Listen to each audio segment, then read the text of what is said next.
우리 오늘 함께 나눌 말씀은 학개서 1장 1절부터 15절까지의 말씀입니다.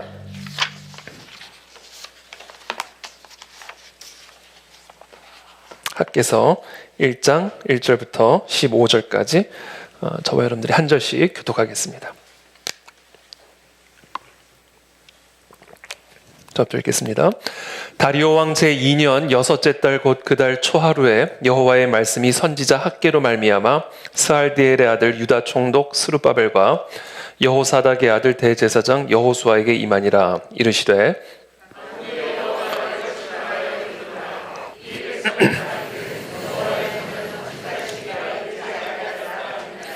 여호와의 말씀이 선지자 학개에게 임하여 이르시되 이 성전이 황폐하였건 너희가 이때 판벽한 집에 거주하는 것이 옳으냐. 그러므로 이제 만군의 여호와가 이같이 말하노니 너희는 너희의 행위를 살필지니라. 만일 뿌릴지라도 수확이 적으며 먹을지라도 배부르지 못하며 마실지라도 흡족하지 못하며 입어도 따뜻하지 못하며 일꾼이 싹쓸 받아도 그것을 구멍 뚫어진 전대에 넣음이 되느니라. 만군의 여호와가 말하노니 너희는 자기의 행위를 살필지니라. 산에 올라가서 나무를 가져다가 성전을 건축하라. 그리하면 내가 그것으로 말미암아 기뻐하고 또 영광을 얻으리라. 여호와가 말하였느니라. 너희가 많은 것을 받았으나 도리어 적었고 너희가 그것을 집으로 가져갔으나 내가 풀어버렸느니라. 나 만군의 여호와가 말하노라. 이것이 무슨 까닭이냐. 내 집은 황폐였으되 너희는 각각 자기의 집을 짓기 위하여 빨랐음이라. 그러므로 너희 하늘은 이슬을 그쳤고 땅은 산물을 그쳤으며 내가 이 땅과 산과 곡물과 새 포도주와 기름과 땅의 모든 소산과 사람과 가축과 손으로 수고하는 모든 일에 한죄를 들게 하였느니라.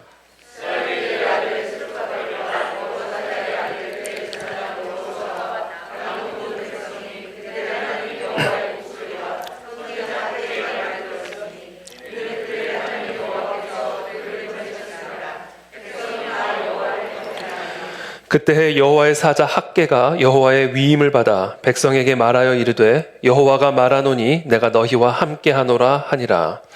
여호와께서 스알디엘의 아들 유다 총독 스룹바벨의 마음과 여호사닥의 아들 대제사장 여호수아의 마음과 남은 모든 백성의 마음을 감동시키매 그들이 와서 만군의 여호와 그들의 하나님의 전 공사를 하여 함께 읽습니다. 그때는 다리오 왕 제2년 여섯째 달 24일이었더라. 아멘. 네, 오늘은 학개서 1장 1절부터 15절까지의 말씀으로 사명이란 무엇인가 라는 하나님의 말씀을 여러분들과 나누도록 하겠습니다. 이스라엘 백성들을 향한 하나님의 메시지를 대언하고 있는 구약에 기록된 선지서는 일반적으로 선지서의 분량에 따라 대선지서와 소선지서로 구분이 됩니다.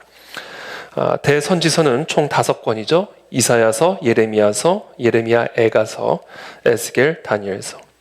소선지서는 총 12권이죠. 호세아, 요엘서, 아모스서, 오바디아서 등등 총 12권의 소선지서가 있습니다. 이처럼 선지서를 이 선지서의 분량에 따라 대선지서와 소선지서로 나누기도 하고요. 또 다른 기준이 하나가 더 있는데 그것은 바로 시대적인 상황에 따른 분류입니다. 이스라엘의 역사는 크게 세 시기로 분류할 수가 있습니다. 남유다가 바벨론에 의해 패망당하여 포로로 끌려가게 되는 기원전 586년을 기준으로 해서 포로 전 시대, 포로기 시대, 포로 귀환 후 시대, 이와 같은 세 가지 시대를 기준으로 해서 구약의 17권의 선지서들을 포로 전 선지서, 포로기 선지서, 그리고 포로 귀환 후 선지서, 이렇게 세 종류의 선지서로 분류를 할 수가 있습니다. 오늘 우리가 함께 읽은 이 학개서는 포로 귀환 후 선지서로 분류가 됩니다. 이스라엘의 포로 전 시대는 이스라엘 백성들이 하나님의 주권을 망각하고 우상을 숭배하며 하나님을 거역하는 반역의 시대라고 규정할 수가 있습니다. 특별히 호세아서를 통해서 우리는 그것을 확인할 수가 있죠. 하나님께서는 호세아에게 음란한 여인인 고멜과 결혼을 하라 명령하십니다. 그것이 바로 하나님과 이스라엘의 관계다. 이스라엘이 나에게 그렇게 우상 숭배를 함으로써 음행하는 아내와 같은 그런 모습을 갖고 있다라는 것을 어떻게 보면 행위적으로 선언하고 또 증명하게 하신 것이죠. 호세아서 13장 4절부터의 말씀입니다. 그러나 애굽 땅에 있을 때부터 나는 네 하나님 여호와라. 나밖에 네가 다른 신을 알지 말 것이라. 나 외에는 구원자가 없느니라. 내가 광야 마른 땅에서 너를 알았거늘 그들이 먹여준 대로 배가 불렀고 배가 부르니 그들의 마음이 교만하여 이로 말미암아 나를 잊었느니라. 그렇죠? 하나님의 그 놀라운 주권으로 출애굽한 이스라엘 백성들이 약속의 땅에 들어가 배가 부르니까 교만하여져서 하나님을 잊었다. 그러므로 내가 그들에게 사자 같고 길가에서 기다리는 표범 같으니라. 내가 새끼 잃은 곰같이 그들을 만나 그의 염통 컵불을 찢고 거기서 암사자같이 그들을 삼키리라. 들짐승이 그들을 찢으리라. 하나님의 징계죠. 결국 하나님의 이 말씀대로 북이스라엘은 기원전 722년에 아수르에 의해서 패망당하게 됩니다. 남유다는 기원전 586년에 바벨론의 포로로 끌려가 70년 동안의 바벨론 포로기 시대를 맞이하게 됩니다. 이스라엘의 포로 전 시대를 반역의 시대라고 규정한다면 이스라엘의 포로기 시대는 그와 같은 반역으로 인한 징계의 시대라고 규정할 수가 있습니다. 자, 그렇다면 포로 귀환 후 시대는 우리가 어떤 시대로 규정할 수 있을까요? 그것은 바로 회복의 시기입니다. 징계의 목적은 제가 지난주에도 말씀드린 것처럼 진멸이 아닙니다. 회복이고 사랑입니다. 그래서 이 모든 징계를 통해서 하나님께서 궁극적으로 이루고자 하시는 뜻은 회복입니다. 회복의 시대. 그것이 바로 포로 귀환 후 선지자들을 통해서 하나님이 예언하고 대언하고 계시는 하나님의 메시지입니다. 기원전 586년 이스라엘을 패망시킨 바벨론 제국은 기원전 539년 페르시아 제국에 의해 패망당하게 됩니다. 우리 성경에는 바사 제국으로 표현되어 있죠. 그리고 페르시아의 왕이었던 고레스는 바벨론의 포로로 잡혀온 유다 사람들을 그들의 땅으로 돌려보내라는 칙령을 선포하게 되는데 그것이 바로 그 유명한 고레스 칙령입니다. 고레스 칙령에 의거하여 바벨론에 거주했던 유대인들은 이스라엘 땅으로 귀환하기 시작합니다. 예루살렘으로 돌아온 이스라엘 백성 42,360명은 바벨론에 의해 무너져 내린 예루살렘의 성전 재건을 시작합니다. 그러나 성전 재건을 시작한 지 얼마 되지 않아서 그곳에 거주하고 있던 사마리아인들의 반대로 무려 16년 동안이나 성전 재건 작업이 중단됩니다. 바로 그와 같은 상황 가운데 성전 재건을 재개하라라는 이 하나님의 명령을 받은 한 선지자가 등장하게 됩니다. 그 선지자가 바로 학개입니다. 오늘 본문 1장 1절 말씀을 제가 읽어드리겠습니다. 다리오 왕 제2년 여섯째 달 곧 그 달 초하루에 여호와의 말씀이 선지자 학개로 말미암아 스알디엘의 아들 유다 총독 스룹바벨과 여호사닥의 아들 대제사장 여호수아에게 임하니라 이르시되. 자, 먼저 오늘 우리가 이 본문의 말씀을 통해서 몇 가지 묵상할 것이 있습니다. 첫 번째 우리가 묵상해야 할 점은 하나님의 말씀은 우리가 살아가고 있는 이 특정한 시대 상황 속에 임하신다라는 사실입니다. 이것을 바꿔 말하면 우리가 살아가고 있는 이 시대 가운데 하나님의 백성들이 반드시 들어야만 하는 하나님의 시대적인 메시지가 있다라는 말씀입니다. 그러므로 교회는 교회가 처한 이 시대적인 상황 속에서 교회와 성도들에게 들려주시는 하나님의 이 시대적인 메시지를 들을 수 있어야만 하고 들어야만 합니다. 우리 그 안에 진리교회와 우리 교회 성도들은 바로 그와 같은 시대적인 메시지를 듣고 있는가, 이것을 한번 우리가 자문하는 그런 시간을 갖게 되기를 바랍니다. 저는 우리 그 안에 진리교회 강단을 통해서 끊임없이 이 시대 속에서 임하시는 하나님의 말씀이 대언되어지고 들려지는 역사가 끊임없이 일어나게 되기를 기도하고 또 축복합니다. 두 번째, 이 1절 말씀을 통해서 우리가 묵상해야 할 두 번째 포인트는 이 특정한 시대 상황 속에서 우리 모두가 반드시 들어야 할 하나님의 메시지는 하나님이 구별하여 세우신 하나님의 메신저를 통해서 전달된다는 사실입니다. 그것이 오늘 본문에서는 학개죠. 하나님이 다양한 하나님의 메시지를 전하기 위해서 다양한 메신저를 세우시는데 특별히 시대를 향한 하나님의 메시지를 전하기 위해 세우는 메신저가 있습니다. 이게 바로 학개였습니다. 세 번째, 이 본문을 통해서 우리가 들어야 할 메시지가 있습니다. 그와 같은 하나님의 메시지, 하나님의 메신저를 통해서 전달되어지는 그 하나님의 시대적인 메시지는 1차적으로 총독 스룹바벨과 대제사장 여호수아라고 하는 지도자들에게 전달이 됩니다. 그리고 이 지도자들을 통해서 하나님의 그 시대적인 사명이 재건되게 하십니다. 저는 오늘 이 1절 본문 말씀을 통해서 그래서 이 세 가지를 깊이 묵상을 했습니다. 하나님의 시대적인 메시지, 그리고 그 시대적인 메시지를 전달할 수 있는 하나님의 메신저, 그리고 그와 같은 메시지를 듣고 실행에 옮길 수 있는 하나님의 지도자들. 이 세 가지를 통해서 이 삼박자가 갖추어질 때 우리의 시대 속에서 하나님의 뜻이 성취되어지고 하나님의 사명이 이루어져 가게 되는 것입니다. 그래서 저와 여러분들은 이 세 가지를 위해서 기도해야 합니다. 특별히 우리 에스더 금식 기도의 기간을 통해서 이 세 가지를 달라고 부르짖어야 됩니다. 하나님, 이 시대를 향하여 말씀하시는 하나님의 시대적인 메시지를 우리에게 들려 주시옵소서. 그 메시지를 전달해 줄 수 있는 하나님의 메신저를 이 땅 가운데 세워 주시옵소서. 그리고 그 메시지를 듣고 그 메시지를 통해 시대적인 사명을 깨닫고 그 사명을 위해 순종할 수 있는 총독 스룹바벨과 같은 지도자들이 하나님 이 땅 가운데 정치, 경제, 문화 모든 영역 속에서 일어나게 하여 주시옵소서. 바로 이것이 특별히 우리 에스더 금식 기도의 기간 동안에 우리의 가정과 교회와 나라를 위해서 기도해야 할 세 가지 기도의 제목입니다. 아모스서 8장 11절의 말씀이죠. 주 여호와의 말씀이니라. 보라, 날이 이를지라. 내가 기근을 땅에 보내리니 양식이 없어 주림이 아니며 물이 없어 가람이 아니요 여호와의 말씀을 듣지 못한 기갈이라. 여러분, 이 시대가 필요한 것, 이 시대를 진짜 살릴 수 있는 것은요, 양식도 아니고 생수도 아니에요. 여호와의 말씀입니다. 정말 여러분 이걸 믿으십니까? 이 나라를 살리고 이 결례를 살리는 길은 오직 하나, 하나님의 말씀뿐이에요. 여호와의 말씀을 우리 모두가 들을 때 기근의 문제가 해결이 되는 것이고 가람의 문제가 해결이 되는 것입니다. 그러면 이와 같은 위기의 시대에, 징계의 시대에 정말 우리가 간구하고 부르짖어야 할 것은 하나님의 말씀을 대언할 수 있는 학개와 같은 선지자들이 곳곳에서 일어나게 기도해야 하는 것이고, 그리고 그 말씀을 듣고 하나님께서 뜻하시는 그 시대적인 사명을 위해서 일어설 수 있는 정치 지도자들, 경제 지도자들, 문화, 교육 지도자들이 일어나기를 우리가 간절하게 기도해야 하는 것입니다.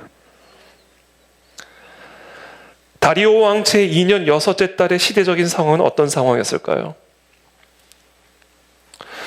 바벨론 포로로 끌려갔던 이스라엘 백성들이 70년 만에 예루살렘으로 돌아와서 무너진 예루살렘의 성전을 재건하는 그와 같은 재건 운동이 시작되었던 때였습니다.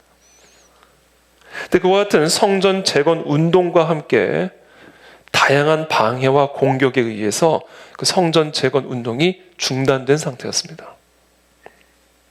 여러분, 하나님의 일은 그 일을 가로막고자 하는 방해와 공격이 항상 수반되기 마련입니다. 여러분, 하나님이 기뻐하시는 일은요, 사단이 기뻐할까요? 슬퍼할까요? 슬퍼하죠. 그러면 사탄이 가만히 있을까요? 가만히 안 있을까요? 당연히 가만히 안 있죠. 하나님의 무너진 성전을 재건하는 일은 하나님이 기뻐하시는 하나님의 시대적인 사명입니다. 그것을 사단이 그냥 가만히 보고 있을 리가 없죠. 당시 그 땅에 이미 거주하고 있었던 사마리아인들을 통해서 다양한 방해와 공격이 진행이 되고 그것에 의해서 성전 재건 운동이 중단이 됩니다. 그리고 그런 시대적인 상황 속에서 학개를 통해서 하나님은 이스라엘 백성들에게 그들이 마땅히 들어야 할 시대적인 메시지를 들려주고 계신 것입니다. 그들이 반드시 듣고 재개해야만 하는 시대적인 사명이 있었던 거예요. 바로 그 시대적인 사명은 무엇이었는가? 중단된 성전 공사를 다시 재개하는 일입니다. 2절의 말씀입니다. 함께 읽겠습니다. 시작. 이 백성이 말하기를 여호와의 전을 건축할 시기가 이르지 아니하였다. 이 스룹바벨과 여호수아 이 두 지도자들은 이 성전 재건이라고 하는 이 하나님의 시대적인 사명을 아마도 백성들의 반대로 인해 중단하고 있었던 것으로 보입니다. 에스라서를 보면 그 사마리아인들이 성전 재건 운동에 동참하겠다고 제안을 합니다. 그때 이 포로에서 귀환한 이스라엘 백성들이 그 제안을 거부합니다. 사마리아인들과의 협력을 거부하죠. 그리고는 이 사마리아인들이 공격을 시작하는 것이죠. 공격 가운데 아마도 이스라엘 백성들의 마음이 위축되었을 가능성이 크죠. 그 속마음이 어떤 것이었든지 간에 지금 하나님이 지금 이 성전 중단, 성전 재건 운동이 중단된 이유를 2절에서는 이렇게 표현하고 계세요. 만군의 여호와가 이같이 말하기를 이르노라. 이 백성이 말하기를, 이 백성들의 말을 지금 전하는 것이죠. 여호와의 전을 건축할 시기가 이르지 아니했다. 이렇게 백성들이 말하고 있다. 그러니까 아마도 이 하나님의 시대적인 사명을 이 백성들의 반대 때문에 중단하고 있었던 것으로 보입니다. 여러분, 여기서 우리가 또 묵상해야 할 포인트가 있습니다. 하나님의 사명은 백성들이 반대한다고 중단하는 게 아닙니다. 여러분, 세속적인 지도자와 하나님의 지도자의 가장 중요한 차이가 있는데 그게 뭔지 아세요? 하나님의 지도자들은 하나님의 사명을 위해 따라갑니다. 그러나 세속적인 지도자들은 백성들의 뜻을 따라갑니다. 그리고 하나님은 그와 같은 지도자들을 언제나 경멸하셨습니다. 민심이 천심이다라는 거짓말이 있습니다. 이스라엘 백성들의 민심은 가나안 땅으로 인도하고자 하셨던 하나님의 천심을 거슬러 심판을 받았고, 이스라엘 백성들의 민심은 아론에게 하나님을 대체할 수 있는 금송아지들을 만들도록 요구하여 천심을 진노케 했습니다. 민심을 천심과 같은 것으로 여겼던 사울은 아말렉과의 전쟁에서 취득한 기름진 동물을 지키기 원했던 민심을 따르기 위해 그 모든 동물을 진멸하라는 하나님의 천심을 거역했습니다. 그리고 결국 사울의 왕권은 다윗에게로 넘어갑니다. 민심이 천심이라는 말은 거짓말입니다. 민심은 민심이고 천심은 천심입니다. 하나님의 지도자는 4만 명의 이스라엘 민심을 따라가는 자가 아니라 4만 명의 이스라엘 민심을 천심으로 끌어가는 겁니다. 그 사명과 책임을 감당하는 게 하나님의 지도자의 사명입니다. 스코틀랜드의 종교개혁가였던 존 넉스에게 누군가가 찾아와 다음과 같이 백성들의 민심을 전해주었습니다. 존 넉스여, 지금 이 땅의 모든 사람들이 당신을 반대하고 있습니다. 그래서 존 넉스는 눈 하나 깜짝 안 하고 이렇게 대답했다고 합니다. 그렇다면 나는 그 모든 사람들을 반대합니다. 지금 이스라엘 땅에 하나님의 시대적인 사명이 중단된 이유는 스룹바벨과 여호수아 이 두 지도자들이 하나님의 소리가 아닌 백성들의 소리에 묶여 있었기 때문입니다. 그래서 하나님의 역사가 중단된 겁니다. 그래서 하나님께서 하나님의 메신저를 보내신 것입니다. 저와 여러분들 모두가 우리에게 맡겨진 하나님의 시대적인 사명을 감당하기 위해서 사람의 소리가 아니라 하나님의 음성에 귀를 기울이는 하나님의 지도자들이 다 되시기를 예수님의 이름으로 축복합니다. 하나님의 역사는 우리의 가정 속에서, 우리의 교회 속에서, 이 나라와 이 민족 속에서 사람의 소리를 듣고 사람을 따라가는 자가 아니라 하나님의 음성을 듣고 하나님을 따라가는 자들을 통해서 이루어집니다. 하나님의 음성을 듣고 그 음성대로 순종할 때 하나님은 그와 같은 지도자들을 통해서 하나님의 그 위대한 일을 이 시대 속에서, 역사 속에서 이루십니다. 그래서 하나님의 이 시대적인 사명은 정말 역사를 변화시키고 역사 가운데 놀라운 하나님의 뜻을 성취시키는 이 놀라운 시대적인 사명은 언제나 그와 같은 하나님의 사람들을 통해서 성취됐어요. 그 사람이 어떤 배경을 갖고 있든지, 그 사람에게 어떤 실력이 있든지, 그 사람에게 어떤 재주가 있든지 하나님의 음성을 듣고 그냥 그 음성대로 행할 때 홍해가 갈라지고 광야의 길이 나고 여리고가 무너지고 아말렉 전투에서 승리를 하게 되고 하나님의 나라가 확장되고 이루어지는 것을 우리는 역사를 통해서, 성경을 통해서 보게 되는 것이죠. 저는 저와 여러분들 모두가 그와 같은 하나님의 사람, 하나님의 지도자들이 되시기를 축복합니다. 그래서 여러분, 하나님의 사람은요, 기도의 사람이에요. 여러분, 기도하지 않고 어떻게 하나님의 말씀을 듣습니까? 기도하지 않고 어떻게 하나님의 뜻을 우리가 알 수가 있겠어요? 그래서 지도자는요, 하나님의 지도자들은요, 밤낮을 그냥 하나님 앞에 엎드려 있습니다. 왜? 들어야 하니까. 들어야 가니까. 들어야 갈 바를 알고 들어야 할 바를 아니까.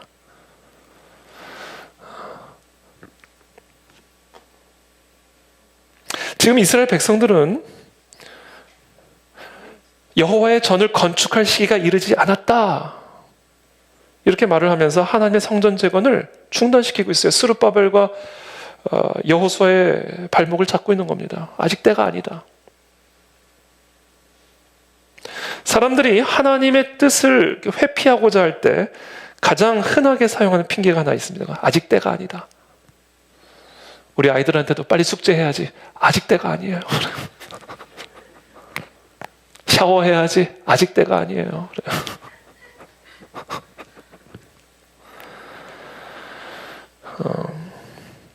여러분, 물론 하나님의 때를 정하는 것은, 때를 우리가 기다리고 그 때를 이해하는 건 너무 중요합니다. 하나님의 일은 하나님의 때에 해야 합니다. 그래야 하나님의 일이 이루어집니다. 여리고를 7번 돌아야 무너지는 거예요. 하나님의 때가 있습니다. 그러므로 하나님의 때를 분별하는 것은 너무너무 중요한 일이에요. 그러나 하나님의 때는 우리가 정하는 게 아니에요. 하나님이 정하시는 거예요. 하나님이 하라는 때가 우리가 해야 할 때입니다. 하나님이 가라는 때가 우리가 가야 할 때예요. 자, 지금 이스라엘 백성들이 때를 운운하는 것은요, 지금 진지하게 정말 하나님의 때를 분별하기 위한 목적이 아님을 하나님은 지적하고 계신 거예요. 아직 때가 아닙니다 라고 이 이스라엘 백성들이 말하는 그 속내를 4절에서 이렇게 드러내십니다. 여호와의 말씀이 선지자 학개에게 임하여 이르시되 이 성전이 황폐하였거늘 너희가 이때에 판벽한 집에 거주하는 것이 옳으냐. 우리말 성경에 보면 성전은 무너진 채로 남아있는데 너희만 꾸며진 집에 살고 있을 때냐. 그러니까 이 하나님의 이 말씀을 우리가 근거로 이제 추론을 해보게 되면, 지금 이 이스라엘 백성들이 아직 성전을 재건할 시기가 아닙니다 라고 말하고 있는 이유는 정말로 하나님의 때를 분별했기 때문이 아니라 자기 집이 하나님의 집보다 우선순위에 놓여 있었기 때문인 겁니다. 그걸 하나님이 지금 지적하고 계시는 거예요. 표면적으로는 하나님의 때를 운운하지만 마음의 중심에는 자기 집이 하나님의 집보다 우선순위에 있기 때문에, 그래서 이 사람들에게 하나님의 일은 언제나 지금이 아니라 나중에 해야 할 일이에요. 언제나. 왜? 항상 내 집이 내일이 먼저니까.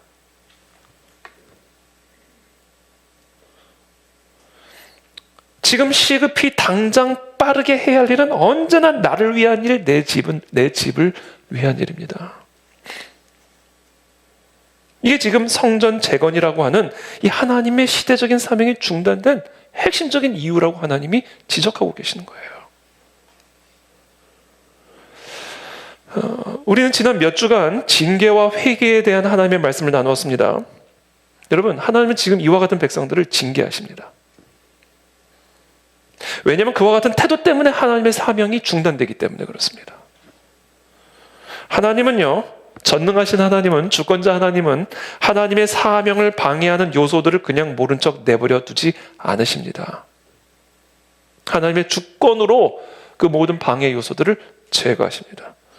그리고 중단 없이 이어가게 하십니다. 그 방법이 징계예요. 대표적인 예가 요나죠. 니느웨로 가서 하나님의 말씀을 대언하라고 명령하였을 때 요나는 다시스로 가는 배를 타고 갑니다.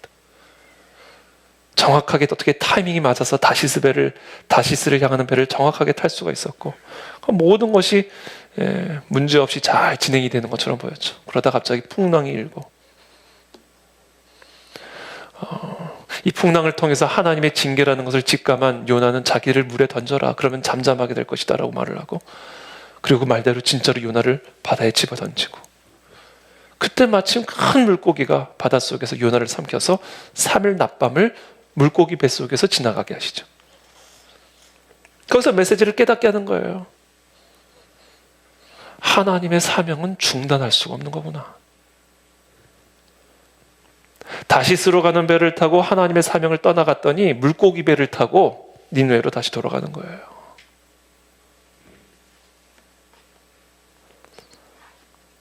우리는 하나님의 징계를 통해서 하나님의 주권을 배웁니다. 치시는 손길을 통해서 나 위에 하나님이 있구나. 하나님의 주권을 깨닫게 되죠. 그때 우리는 진심으로 회개의 열매를 맺게 됩니다. 하나님이 두려워지고 하나님의 말씀이 두려워지고 하나님은 무슨 일이든 나에게 하나님이 원하시는 대로 행하실 수 있는 완전한 권리가 있음을 인정하게 되고, 그래서 모든 일에 하나님의 선하신 뜻이 있음을 믿고 감사드리게 되고 예배드리게 되는 겁니다.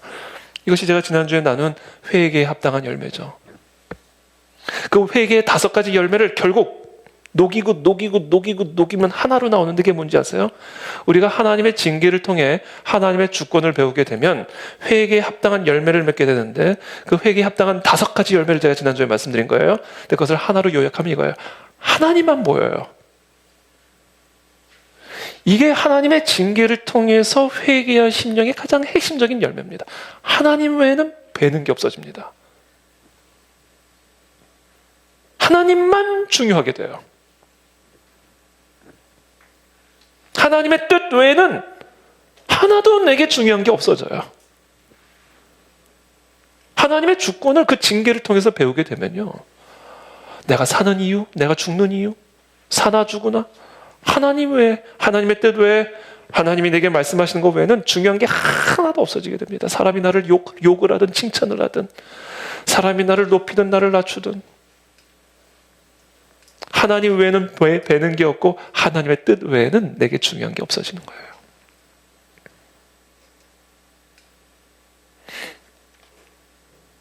하나님의 징계는 지금 오늘 이 성전 재건을 중단시키고 있는 이 백성들과 같이 나만을 위해서 살아가던 사람을 하나님을 위해 사는 사람으로 변화시킵니다. 자기 집만을 위해서 살던 사람을 하나님의 집을 위해 살아가는 사람으로 변화시킵니다. 이것이 회개의 본질적인 열매예요. 삶의 목적과 방향이 나 중심에서 하나님 중심으로 변화됩니다. 하나님의 사명, 그것이 내가 살아가는 유일한 이유고 유일한 목적이 됩니다. 그것을 징계를 통해서 행하신다. 5절의 말씀입니다. 5절부터 7절까지의 말씀 또 함께 읽어보겠습니다. 시작. 그럼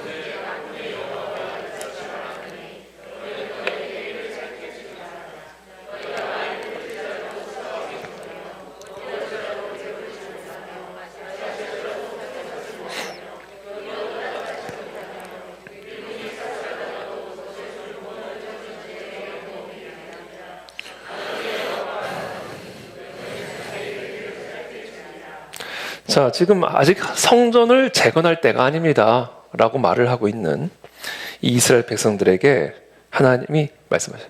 그래? 그럼 이제 한번 너희의 행위를 한번 살펴봐라. 너의 삶의 궤적을 한번 점검해봐라. 네가 살아온 지난 30년, 50년, 70년의 삶의 궤적을 한번 되돌아봐라. 너희가 많이 뿌렸지. 지난 30년, 50년 평생을 수고하며 씨를 뿌렸지.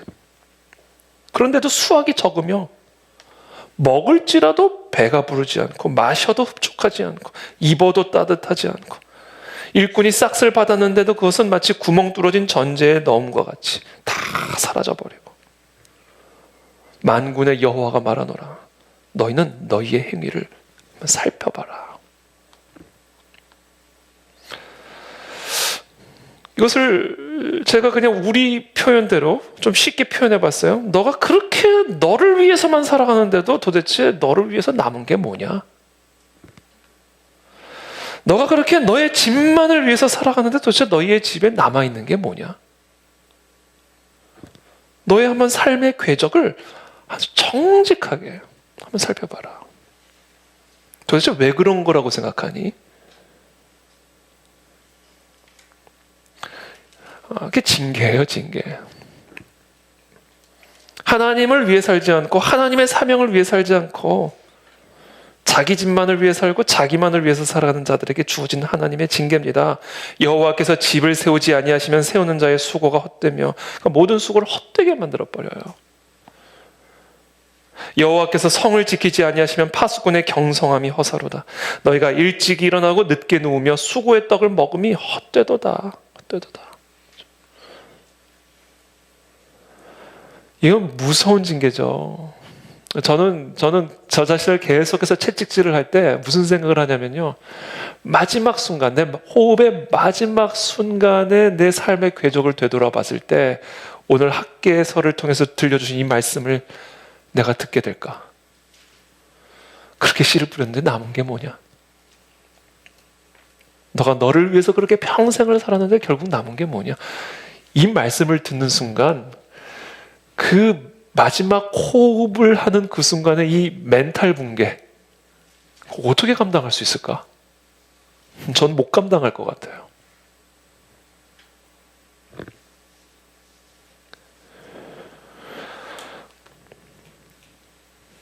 여러분, 우리 그 안에 진리 우리 모든 성도님들 저를 비롯해서 우리 모두가 진짜 여러분 하나님의 이 시대적인 사명을 위해서 헌신하는 삶을 살기를 축복합니다. 그것만 남습니다, 여러분.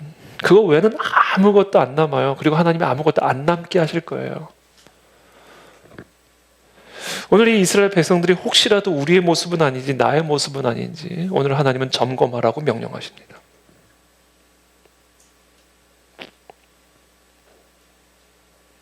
자, 그렇다면 오늘 이 학개서를 통해서 학개 선지자를 통해서 지금 저와 여러분들에게 명령하고 계신 이 시대적인 사명은 무엇일까? 우리가 살아가고 있는 이 시대적인 상황 속에서 우리 모두가 반드시 들어야만 하는 하나님의 시대적인 사명은 무엇일까? 오늘 하나님은 학개를 통해서 우리에게 말씀하십니다. 무너진 성전을 재건하라. 이겁니다. 여러분, 이게 우리가 살아가는 유일한 이유가 되고 목적이 되시기를 축복합니다. 먹든지 마시든지 무슨 일을 하든지 하나님이 이 시대 속에서 우리에게 명령하신 시대적인 사명은 무너진 성전을 재건하라. 그렇다면 우리가 다시 재건해야 할 이 땅의 성전은 구체적으로 무엇일까? 그 안에 진리의 건물을 신축하는 것일까? 저와 여러분들이 감당해야 할, 저와 여러분들이 이 땅에서 살아가는 동안 전심과 전력을 다해 우리의 삶의 최우선 순위에 두고 뿌려야 할, 헌신해야 할, 희생해야 할 시대적인 사명은 무엇일까? 재건해야 할 무너진 성전은 무엇일까? 북한 땅에 무너진 성전을 재건하는 일입니다. 여러분, 이게 우리가 감당해야 할 시대적인 사명이에요. 이게 오늘 하나님이 학개를 통해서 우리에게 명령하시는 사명입니다. 저 북한 땅에 무너진 성전을 재건하라. 저 북한 땅에 저 성전들이 다 무너져 내렸는데 언제까지 너희만 이 대한민국의 부유한 땅에서 판벽한 집에서 너희의 몸을 가꾸고 너희의 집을 가꾸며 살아갈 것이냐. 저 북한 땅에 수천만의 우리의 동포들이 북한 정치범 수용소에서 죽임을 당하고 있고 찔려 죽임 당하고 얼려 죽이고 굶겨 죽이고 총 맞아 죽이고 있는 저런 상황 속에서 언제까지 너희만 배부르게 화려하게 풍요롭게 살 것이냐. 그리고는 아직 통일의 때가 아니라고? 그리고는 아직 통일의 시기가 아니라고? 때를 운운하지 말라는 거예요. 때 한시라도 빨리 통일돼야지. 무슨 얘기냐라는 거예요. 한시라도. 그게 다 너희 집만을 위하니까 통일의 때를 운운하는 거 아니냐. 너만을 생각하니까 지금 저 참혹한 북한 땅을 바라보면서도 통일의 때를 운운하고 있는 거 아니냐.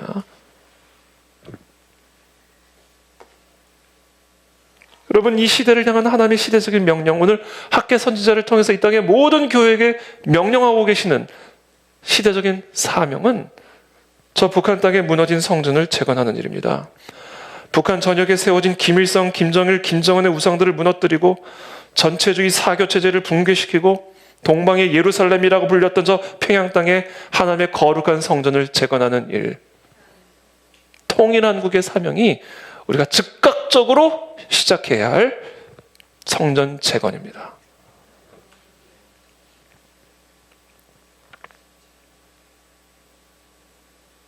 그것을 위해서 우리는 구체적으로 무엇을 할 수 있을까?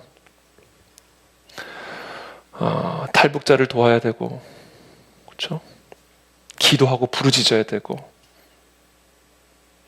그리고 통일을 앞당길 수 있는 건전한 통일관, 정치관, 역사관, 민족관을 갖고 있는 지도자들을 선출해야 되고,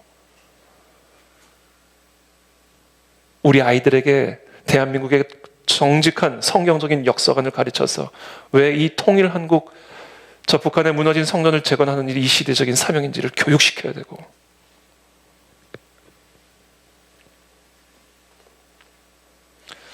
두 번째는 선교 한국입니다. 통일 한국의 목적은요, 우리를 위한 게 또 아니에요. 우리 위해서 통일하는 게 아닙니다. 물론 그것도 포함이 돼요. 그래도 통일 한국은 더 큰 하나님의 뜻과 목적이 있습니다. 그것은 뭐예요? 선교입니다. 저 북한에 무너진 성전을 재건하여 저 북한의 동포들과 저 북한에 세워진 교회들과 손에 손을 잡고 중국으로 나아가고 무슬림으로 나아가고 이스라엘 예루살렘으로 나아가 무너진 그리스도의 몸된 교회를 재건하는 그 일이 이 통일 한국에 담겨져 있는 하나님의 뜻입니다. 그 안에 진리교회는 이 땅의 모든 교회는 이거 위해 살아야 되는 거예요. 이게 우리가 사업을 하는 이유요, 공부를 하는 이유요, 자녀를 가르치는 목적이요, 교회를 개척하는 이유입니다.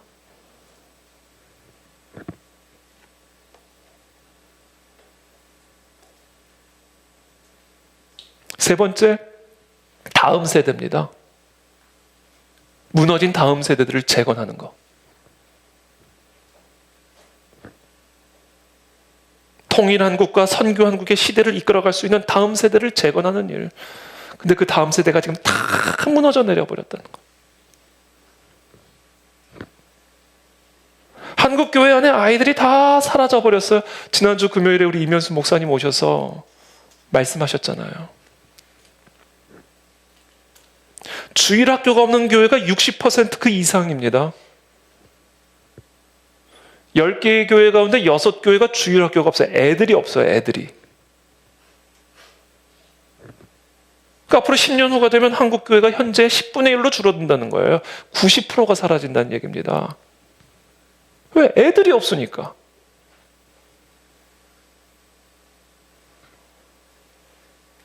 교회가 다 어른 중심이 돼버렸으니까요.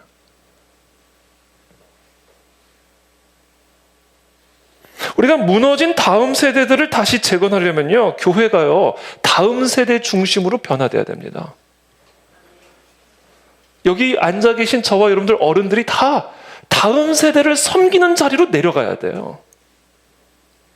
그래야 무너진 다음 세대가 살아나고 무너진 성전이 재건되고 통일한 국가 선교한국의 시대를 끌어갈 수가 있죠. 10년 후, 20년 후, 30년 후면 다 사라질 어른들이 교회 안방 자리를 차지하고 있으면 안 된다고요.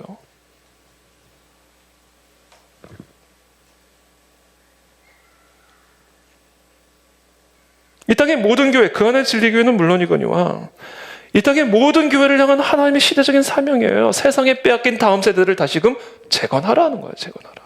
이거 당장 시작해야 될 일이다. 때를 운운하지 마라. 때를.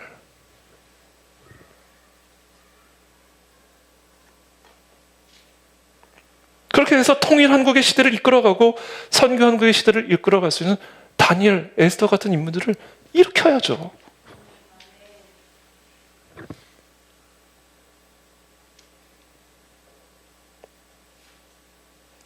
그게 교회가 세워지는 목적이, 그게 그 안에 진리교를 세운 이유고 WCS를 시작한 이유입니다.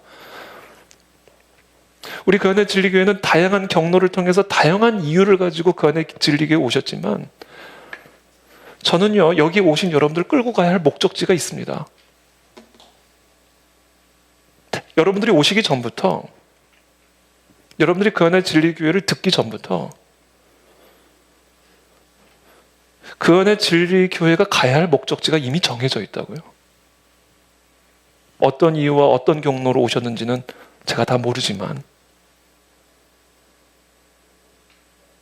그건 바로 무너진 성전 재건하는 일이에요. 이게 하나님이 그 안에 진리교회에게 주시는 시대적인 명령입니다.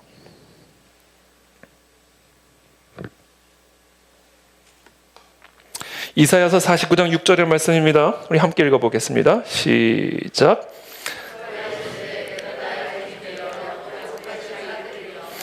이스라엘 중에 보존된 자를 돌아오게 할 것은 매우 쉬운 일이라. 내가 또 너를 이방의 빛으로 삼아 나의 구원을 베풀어서 땅 끝까지 이르게 하리이다. 이 말씀은 제가 1998년에 인도의 그 파키스탄 국경 지역이죠. 캐시미르라는 지역인데 거기에서 제가 아침 새벽 일찍 인도를 위해서 기도하려고 그때 저희가 머물렀던 게 캐시미르의 아주 아름다운 호수의 보트에서 머물렀었어요. 보트를 이렇게 숙소처럼 개조를 해가지고 이렇게 숙박을 하는 그런 장소였는데 너무 아름다웠어요. 캐시미르라는 지역이 파키스탄 국경 지역에서 좀 위험하긴 합니다만 너무 아름다운 지역이에요. 근데 거기서 이제 새벽같이 이제 아침 일찍 일어나서 그 호수에, 그 조용한 호수에 그 보트 위에 올라가가지고 이제 인도를 위해서 기도하려고 딱 올라가 있는데 갑자기 인도를 위해서 기도하려고 하는데 갑자기 난데없이 북한에 대한 하나님의 마음이 쏟아지기 시작하는 거예요. 그 인도 땅에서.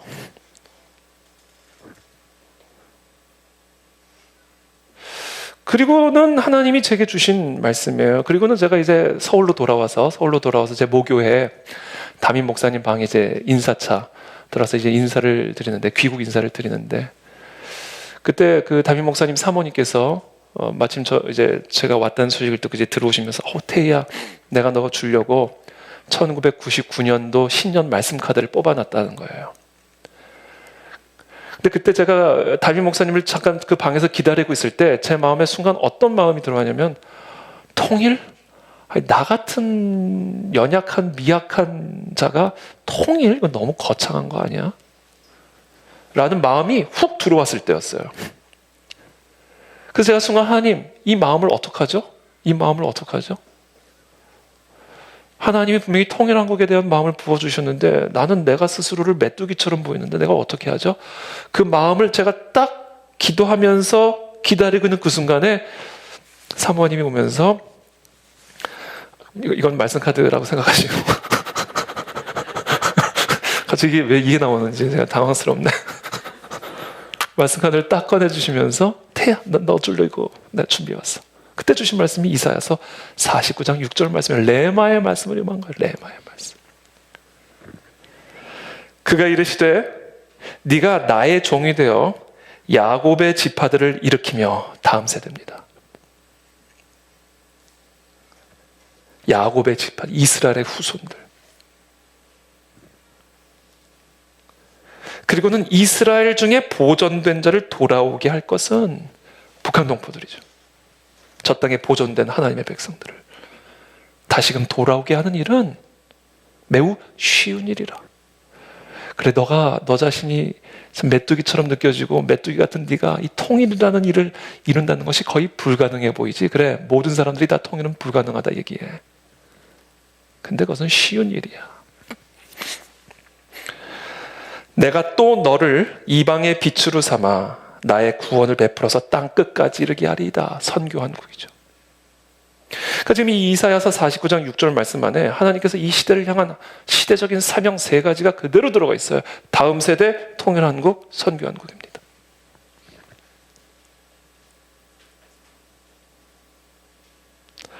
이 시대적인 사명을 이루는 것이 저 개인적으로는 제 삶의 유일한 이유고 목적이고, 그 안에 진리교회와 WCS가 시작된 유일한 이유고 목적입니다. 여러분. 다음 세대들을 일으켜서 통일한국과 선교한국의 시대를 여는 거, 이거 하다 우리는 다 가야 돼요. 이거 하다가.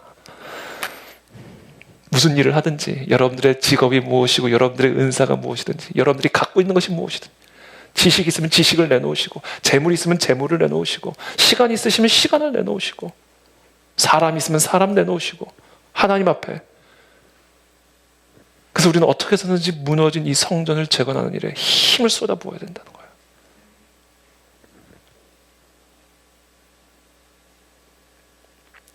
(8절의) 말씀입니다. 너희는 산에 올라가서 나무를 가져다가 성전을 건축하라. 그리하면 내가 그것으로 말미암아 기뻐하고 또 영광을 얻으리라. 여호와가 말하였느니라. 그렇죠? 너희는 산에 올라가 나무를 가져 성전 당장 건축하라는 거예요. 그리하면 내가 그것으로 말미암아 기뻐하고 영광을 얻으리라. 9절의 말씀이죠. 너희가 많은 것을 받았으나 도리어 적었고 너희가 그것을 집으로 가져갔으나 내가 불어버렸느니라. 반복하십니다. 나 만군의 여호와가 말하노라. 이것이 무슨 까닭이냐? 내 집은 황폐하였으되 너희는 각각 자기의 집을 짓기 위하여 빨랐습니다. 그러므로 너희로 말미암아 하늘은 이슬을 그쳤고 땅은 산물을 그쳤으며 내가 이 땅과 산과 곡물과 새 포도주와 기름과 땅의 모든 소산과 사람과 가축과 손으로 수고하는 모든 일에 한재를 들게 하였느니라. 이게 겉으로 보기에는 그냥 자연적인 기상적인 상황으로 인해 이루어진 일처럼 보이지만 그게 아니라는 거예요. 하나님의 무너진 성전을 내버려 두고 우리 집만을 위해서 살아가고 있기 때문에 다 일어나고 있는 일들이라는 겁니다. 저 북한 땅을 저렇게 내버려두고 우리만을 위해서 잘 먹고 잘 살겠다라고 몸부림을 치니까 일어나는 일들이라는 거예요. 여러분, 저희가 지금 슬기로운 신앙생활 시리즈를 계속해서 해나가고 있는데요. 이 슬기로운 신앙생활에 아주 핵심이 있어요. 그 우선순위입니다. 하나님이 이 슬기로운 신앙생활에 있어서 매우 강조하고 있는 아주 본질적인 게 있는데 그게 뭐냐면 먼저예요. 먼저. 이 우선순위가 항상 뒤집혀 있기 때문에 우리의 신앙생활이 어리석은 신앙생활이 되고 하나님의 복을 받지를 못하는 겁니다.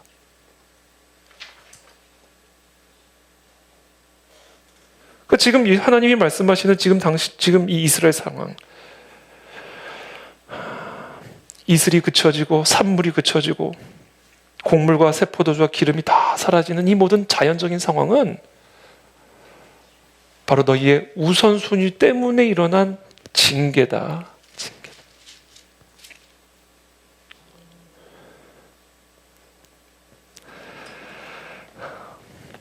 그래서 저는 지난주 금요일에 우리 이면수 목사님 오셔서 특별히 다음 세대들을 위한 하나님의 말씀을 나누시면서 결론적으로 이렇게 말씀하셨어요. 우리가 하나님의 일을 위해 살면 하나님이 우리를 위해서 일하실 것입니다. 저는 오늘 하나님께서 특별히 아주 물질적인 부분에 국한해서 설명하세요. 물질적인 부분. 하나님은요, 저와 여러분들에게 이 물질적인 복을 주셔요. 주기를 원하셔요. 근데 이 우선순위가 뒤집혀 있으면 이 물질이 우리를 결국은 타락시킬 것이기 때문에 주실 수가 없는 거예요.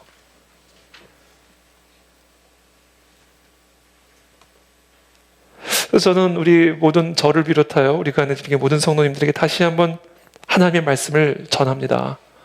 여러분, 하나님의 사명을 위해 사십시오.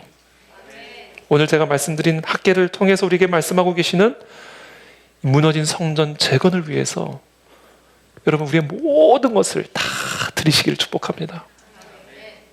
그러면 하나님 우리를 복을 주실 것이고 이 땅에 하나님의 영광을 드러내실 거예요. 저는 그렇게 헌신했어요. 저와 제 아내는. 항상 식사하면서 얘기합니다. 인생 뭐 있냐? 인생 뭐 있냐? 인생에 뭐가 있어요, 여러분? 진짜 그렇잖아요. 아무것도 없어요. 그냥 평생 하나님 우리에게 허락하신 시간 동안 하나님께서 우리에게 맡기신 무너진 성전 재건하는 그 파트, 그게 어느 정도의 파트인지는 하나님이 정하시겠지만 하나님이 주시는 시간 동안 하나님이 맡기신 그 일, 그냥 10%도 남기지 않고 100%를 다 쏟아부고 가는 거예요. 그게 다죠.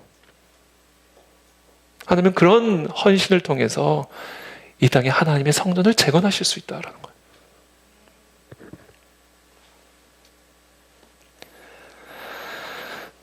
(12절의) 말씀입니다. 스알디엘의 아들 스룹바벨과 여호사닥의 아들 대제사장 여호수아와 남은 모든 백성이 그들의 하나님 여호와의 목소리와 선지자 학개의 말을 들었으니 이는 그들의 하나님 여호와께서 그를 보내셨습니다.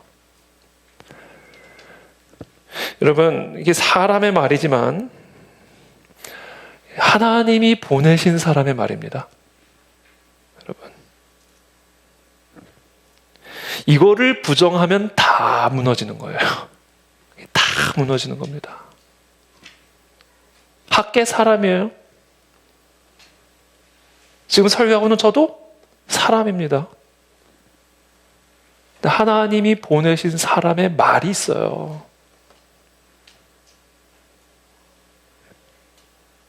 백성이 다 여호와를 경외하며 그때 여호와의 사자 학개가 여호와의 위임을 받아 백성에게 말하여 이르되 여호와가 말하노니 내가 너희와 함께하노라 하니라.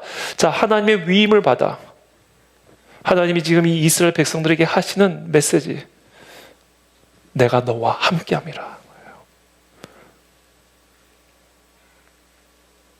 여호와께서 스알디엘의 아들 유다 총독 스룹바벨의 마음과 여호사닥의 아들 대제사장 여호수아의 마음과 남은 모든 백성의 마음을 감동시키심에, 마음이 감동이 온 거예요. 그들이 와서 만군의 여호와 그들의 하나님의 전 공사를 하였으니 그때는 다리오 왕 제2년 6째 달 24일이었더라. 하나님의 위임을 받아 학개가 하나님의 말씀을 대언할 때 백성들의 마음에 감동이 일어났다. 감동. 성령의 역사죠. 여러분, 하나님의 일은요, 하나님이 하십니다. 근데 그 하나님께서 하나님의 일을 하실 때 하시는 아주 중요한 방식이 있는데, 그게 뭐냐면 하나님의 말씀으로 감동을 줘요. 마음에. 그리고 그 마음의 감동을 받을 때 손과 다리에 힘이 들어가 일이 시작되게 하십니다. 저는 지금도 생생하게 기억해요. 2015년 윌버포스 아카데미를 시작해야 되겠다라는 마음의 감동을 받았을 때 그 순간을 저는 지금도 생생하게 기억합니다. 운전을 하고 가는데 당시 그 시대적인 상황이 있었어요. 그 시대적인 상황 속에서 마음에 감동이 막 오는 거예요. 이건 해야 된다. 뭐라도 해야 된다. 이건 성경적인 세계관이 없다, 지금 교회 안에.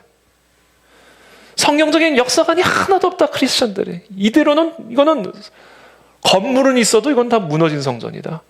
왜? 사람들의 생각이 세상적인 생각이고 세상적인 세계관을 가지고. 제 눈에 보기에는 휘황찬란한 교회들이 천지에 있는데 다 무너진 성전처럼 보였어요. 그래서 제 마음에 감동이 막 오는 거예요, 운전을 하고 가는데. 근데 막상 일을 시작하려고 하니까 뭐가 있어요? 아무것도 없죠. 사람도 없고 돈도 없고 아무것도 없잖아요. 근데 마음에 감동만 있어요. 마음에 감동만. 아무것도 없는데.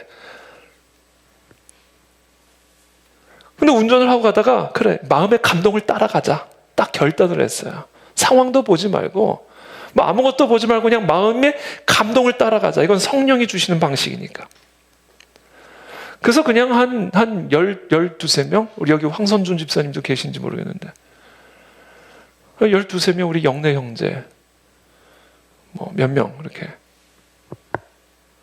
그래서 그냥 모이자 그랬어요. 그냥 모여서 뭐라도 하자. 그래가지고 세계관 운동을 시작한 거예요. 그때 윌버포스 아카데미라는 이름으로. 그래서 건국대학교의 강의실을 빌려가지고 사람들을 모아서 성경적인 정치관, 성경적인 역사관, 성경적인 세계관, 성경적인 경제관, 무너진 성전을 재건하는 일은 이 세계관의 회복에서부터 온다. 그렇게 시작한 거예요. 그러다가 이렇게 자꾸 그냥 외부인들을 그냥 불특정 다수를 불러 모아다가 교육하는 것도 참 의미가 있지만 그러고는 뭐 8주 하면 다 가버리니까 이게 안 되겠다. 평생을 앉혀놓고 교육시킬 수 있는 교회를 만들어야 되겠다. 이거는 붙잡아 놓고 교육을 시켜야지 8주 가지고 안 된다. 이거는 매주마다 설교 듣게 해야 되고. 그래서 교회를 개척해야 되겠다 생각한 거예요. 마음의 감동이 확 오더라고요. 제가 교회를 개척을 해봤습니까?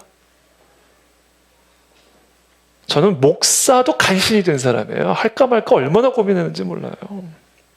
근데 교회 개척은 말할 것도 없죠. 근데 마음에 감동이 와요. 이거 뭐 어떻게 할 수가 없는 거예요. 그냥 오는 거예요, 감동. 이건 해야 되는 건 거예요.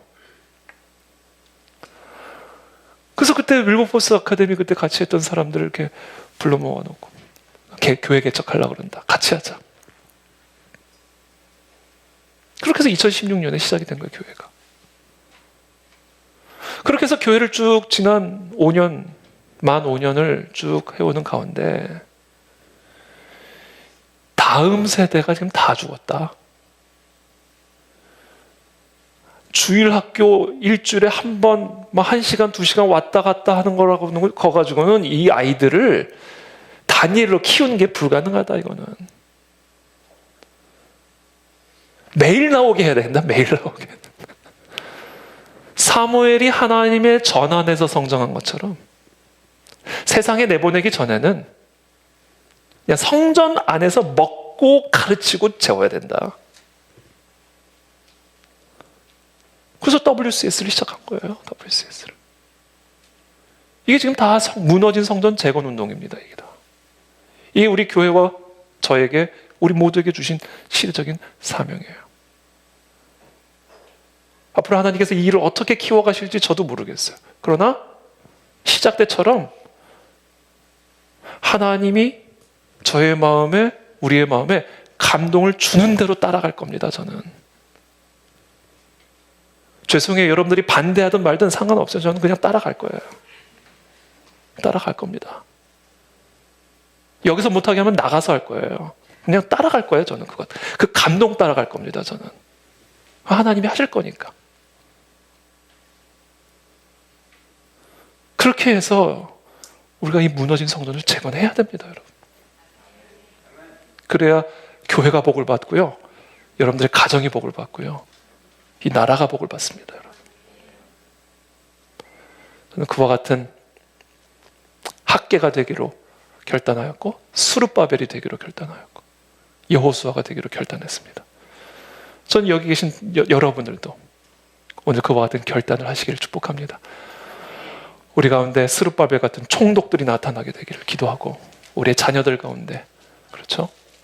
학계와 같은 선지자들이 일어나고 여호수아 같은 대제사장이 일어나고 저는 그런 그 안에 진리교회가 되는 것을 환상으로 봅니다. 그런 일을 하나님이 행하실 줄로 믿습니다. 우리 함께 기도하며 나가겠습니다.